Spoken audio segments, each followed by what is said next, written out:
ஒரு மனதினால இது ஏற்படுற ஒரு ஒரு வடிவம் இது. இதே தத்துவம், இதே வழிமுறைகள் எல்லாருக்கும் நிகழாது.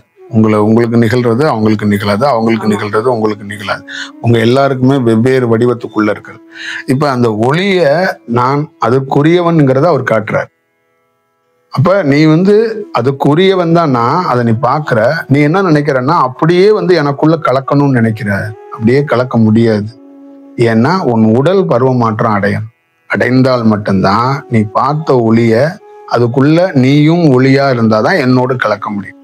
நீ இந்த தன்மையிலே இருந்தானா என்ன தியானத்து வடிவிலே கனவு வடிவத்திலே பார்க்கலாம். ஆனா என்னோடு கலக்கணும்னா உன் மொத்தமாக பருவ மாற்றம் அடையணும். அந்த பருவ மாற்றம் தான் உடல் தன்மை மாறப்படும். அது மனித தன்மை தான்.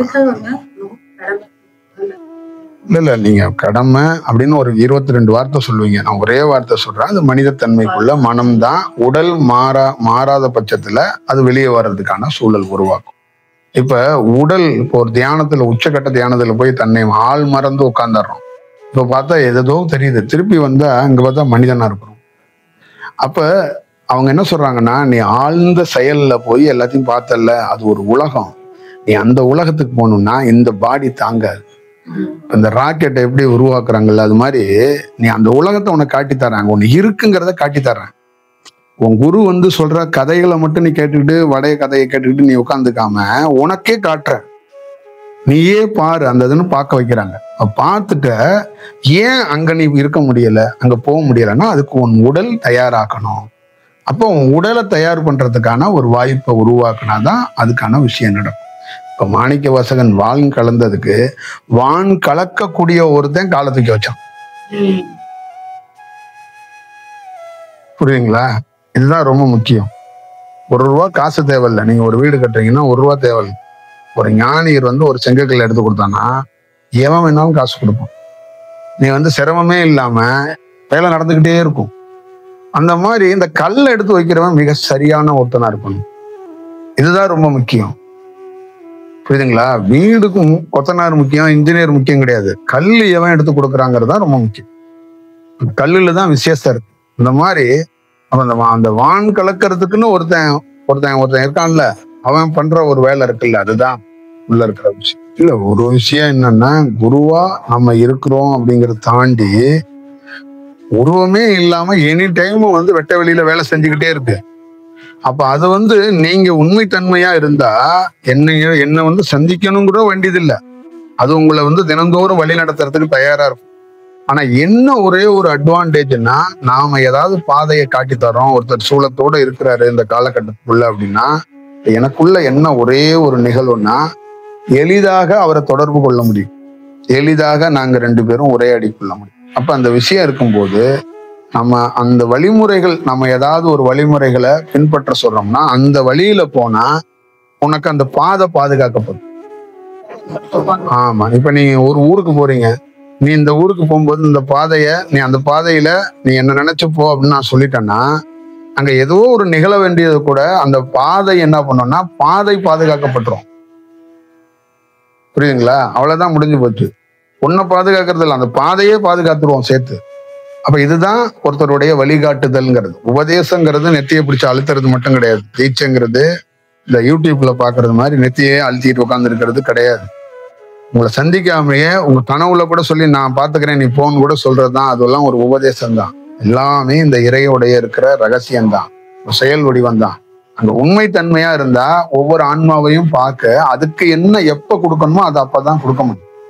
எதற்கு எப்ப எதை செய்ய முடியுமோ அதை செய்தாதான் அது நல்லா இருக்கும். இல்லைன்னா என்ன ஆகும்னா, நீ எந்த இறைவனை பார்க்கணும்னு நினைக்கிறியோ அந்த இறைவனை பார்க்கறதுக்கு உன் உடல் துன்பப்படும்.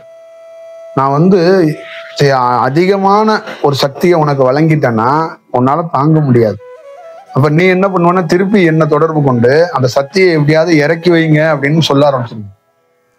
இப்ப நான் இந்த ஸ்டேஜில் ரொம்ப தீவிரமா இருக்கிறேன். நான் பிடிச்சி உங்க நெத்தியெல்லாம் இப்ப அழுத்தினேன்னா நீங்க சாயந்தரமே நைட்டு 7 மணிக்கு திருப்பி என்னை சந்திக்க வருவீங்க. ஏன்னா எங்களோட எந்த வேலையுமே செய்ய முடியல. எங்க பார்த்தாலும் இந்த மாணிக்கவாசகன் தெரிகிறாரு, எங்க பார்த்தாலும் நடராஜர் தெரிகிறாருன்றவங்க. புரியுதுங்களா? அது கொஞ்சம் கொஞ்சமாக தான் அது வழங்கப்படும். அதுதான் அதை வந்து அப்படியே ஒவ்வொரு நாட்கள்லையும் கொஞ்சம் கொஞ்சமா இந்த உடல் வந்து மனித உடல், இந்த மனித சூலத்துக்குள்ள மின்சாரத்தை செலுத்தும் போது கொஞ்சம் கொஞ்சமா செலுத்தணும்.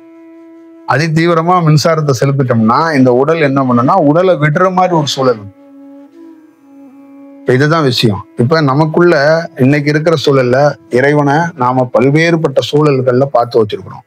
இப்போ வந்துருவாரா இறைவன், மதியானம் வந்துருவாரா, சாயந்தரம் வந்துருவாரா, நடக்கும்போது வந்துருவாரா, அண்ணாமலையில சுத்தும் போது வந்துருவாரா, எந்த வடிவத்திலேயே வந்துருவார். ஆனா அது அப்படி இல்லை, வேற வடிவத்துக்குள்ள அவர் வருவார். அதான் சொல்றாரு, நீ மனிதனாக இருக்கின்ற நீ பண்ணுகிற கற்பனைக்குள் உரியவன் நான் அல்ல. நான் எதா வேணாலும் வருவேன், நீ பண்ற பாரு கற்பனை, அதுல நான் இருக்க மாட்டேன். நீ ஒரு யூகிச்சு வச்சிருக்கல, இதுதான் இப்படிதான் நான், அது இல்ல. நான் திடீர்னு உன் காற்றா கூட வந்து உன் மூக்குக்குள்ளேயே போயிட்டு உள்ள உட்காந்துருப்பேன். ஒரு ஈயா வந்து கூட உட்காந்துருப்பேன். புரியுதுங்களா? திடீர்னு நீ மரத்துக்கிட்ட நிக்கிறான்னு 4 இலையா உழுவேன் உன் தலையில. இதெல்லாம் இருக்கு. அப்ப அவன் வந்து என்னன்னா, நீ மனிதனாக இருக்கிறவன், நீ யூகிக்கிற மாதிரி நான் இல்லை. நீ நடந்து போற, வானத்திலிருந்து கருமேகம் உருவாகி 4 மலை துளி விழுவும், அவனே சிவனா விழுவான். எல்லாமே ஊர்ல பெய்கிற மழை மாதிரியெல்லாம் இருக்காது. ஏகப்பட்ட நாட்கள்ல பெய்கிற மலைத்துளிகள் இறைவனே உழுவான். அது ஒரு உபதேசம்.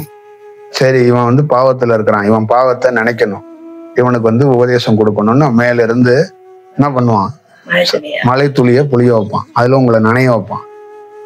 நீங்க நினைச்சிருந்தா கொடை இருந்திருக்கலாம், பஸ் ஸ்டாண்ட் இருந்திருக்கலாம், எதுவுமே இல்லாம பர்பஸா நனைய வைப்பான். இதெல்லாம் நடக்கும். அதெல்லாம் அவனுடைய திட்டத்துக்குள்ள கண்டே பிடிக்க முடியாது. இதெல்லாம் பல நாட்கள் ஆகப்படணும். அதனாலதான் ஞானிகள் பல ஆண்டுகள் ஒவ்வொரு விஷயத்தையும் கடந்து கடந்து கடந்து போய் எண்டுல என்னென்னலாம் நடந்திருக்குங்கிறத பார்க்கிறோம். இதுதான் அதோடைய உண்மைக்குரிய இருக்கிற விஷயமா இருக்கு. அதனால நீங்க உங்களுடைய பிரயாணத்தை, உங்களுடைய செயலை உண்மையா சரணாகதியோட ஒரு வேலை செய்யுங்க. நம்மளுடைய எங்கேயாவது உங்களுக்கு தியானம் பண்ணணும்னா சேனல்ல வந்து இருக்கிற தியானத்தை பார்த்துட்டு அதுல இருக்கிற மந்திரத்தை பார்த்துட்டு நீங்க தொடருங்க. உங்களுக்கு என்ன மாதிரி எந்த இடத்துல தேவையோ அதை நிச்சயமா நம்ம வழி நடக்கும். அது கேட்டு செய்யறது வந்து மனித செயலா இருக்கும். கேட்காம அது ஏன்னா பிரபஞ்சங்கிறது இயல்பா அது இயங்கும். அது வந்து சிஸ்டம் மாதிரி எல்லாம் கிடையாது. அதுவா குருவோட துணை இல்லாம எப்படிங்க தியானத்தை பண்ணோம்னாக்கா நீங்க சொன்ன மாதிரி நம்மளுக்கு தேவையான ஒரு அந்த கெப்பாசிட்டி இருக்குதான் எங்களால உணர முடியாது. குருவோட தேவை இருக்கிறதுனாலதான் இங்க வந்துட்டீங்க. நான் என்ன சொல்றேன்னா, இப்ப நான் ஒரு பயிற்சி சொல்றேன்னா அந்த வார்த்தை வந்து அதுதான் நம்ம வந்து உயிர், அதுவே உன்னை வழி நடத்திடும்.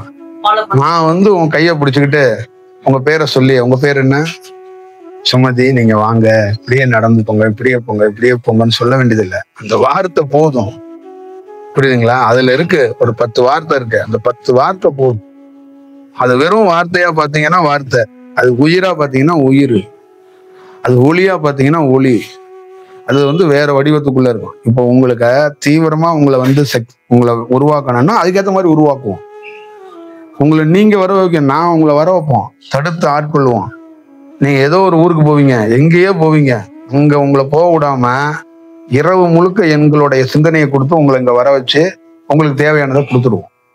புரியுதுங்களா? ஒருத்தரை உருவாக்கணும்னா கூட்டமா வச்சு உருவாக்குறது கிடையாது, எங்க வேணாலும் தடுத்து ஆட்கொள்வோம். புரியுதுங்களா? சும்மா குதிரை வாங்க போனவன ஒருத்தர் மரத்தடியில தனியா ஏன் கூட்டம், பெரிய படைக்கே கொடுத்துருக்கணும்ல தீட்சை, மதுரைக்கே கொடுத்துருக்கணும்ல சிவபெருமான் பாலத்துக்கே, ஏன் வைக்கல? இப்படி பண்ண முடியாது. அப்ப ஒரு அலைவரிசை இருந்தா அந்த ஊருக்கே ஒரு பெரிய விஷயமா இருக்கும். கோவில் எதுக்கு ஊர்ல உருவாக்குறோம்? அந்த ஒரு கோயில் 400 வீட்டை உருவாக்கும். அந்த 400 வீட்டுக்கு இது ஒரு சாம்பிராணி போட்டு ஒரு புகை வருது பாத்தீங்களா, அந்த மாதிரி இந்த அலைவரிசை அப்படியே போயிட்டு இருக்கு.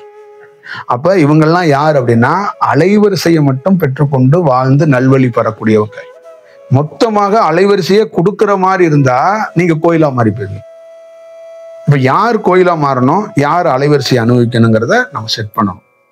இப்ப நீங்க பனியா இருக்க போறியா, இல்ல பனியை ரசிக்க போறியா, இல்ல பனி உன் மேல உழுக போதான்னு 3-4 செக்ஷன் இருக்கு, எல்லாம் இருக்கு. அப்ப நம்ம மனித தன்மைக்குள்ள ஆவலோ ஆசையோ இதுக்குள்ள கொள்வதற்கு ஒன்றும் இல்லை. இயல்பாக யதார்த்தமாக இருக்கும்போது அது நடந்தே தீரும். ஒவ்வொருத்தருக்குள்ள இருக்கிற சுவாச காற்றும் ஒவ்வொருத்தருக்குள்ள இருக்கிற தன்மையும் இறைவனால வழங்கப்பட்டது. அப்ப இறைவன் உங்களை விட்டு எங்கேயும் விலகியோ ஏதோ எந்த விஷயம்லாம் இல்லைங்கிறதையும் உணர்ந்துக்கணும். இதுதான் அதுக்குள்ள இருக்கிற செயல். பட் உங்களுக்குள்ள எல்லாம் நான் ஏதோ ஒரு பொருளா கொடுத்தா இன்னும் ஒரு grip இருக்கும், ஸ்ட்ராங்கா இருப்பீங்க. அது ஒரு ஐயா ஒரு பொருள் கொடுத்துருக்காங்க, அது இல்ல. ஒரு பொருள் கொடுப்பது அது மக்களுக்கு எத்தனை மக்களுக்கு பொருள் கொடுக்காது, புரியுங்களா? அப்படின்னா அந்த மலையை தான் புட்டு புட்டு ஒவ்வொரு கல்லா கொடுக்கணும். உலகம் முழுக்க இருக்கிறவங்களுக்கு அந்த ஆளுக்கு ஒரு கல் வச்சுக்கோங்க. இப்படி இல்ல. அது நீங்க வணங்குற ஒருத்தர், அவருக்கு பேர் என்ன? ஒன்றும் இல்லாதவர். நீங்க படிக்கிறீங்கல்ல ஒருத்தர் மாணிக்க வாசகரா, இப்ப உங்களுக்குள்ள என்னென்ன இருக்கு பாருங்க. தோடு இருக்கு, சிமிக்கி இருக்கு, இது இருக்கு, உத்தராட்சம் இருக்கு. ஆனா உங்கள்கிட்ட ஒண்ணும் கிடையாது. அப்ப ஒண்ணும் இல்லாதவரை ஒரு 500 பொருட்களை போட்டுட்டு நீங்க தேடிட்டு இருக்கீங்க. அப்ப ஒரு நாள் உங்கள்கிட்ட இருக்கிற பொருள் எல்லாம் அவர் என்ன பண்ணுவாரு, பறித்து கொண்டு உங்க உடலையும் கரெக்ட் பண்ணி நீ வா அப்படின்னு கூப்பிட்டுக்குவாரு. இப்ப பறித்தோம்னா வழிப்பறி கொள்ளையாயிரும், புரியுதுங்களா? அத கொஞ்சம் கொஞ்சமாக பறிக்கப்படணும்.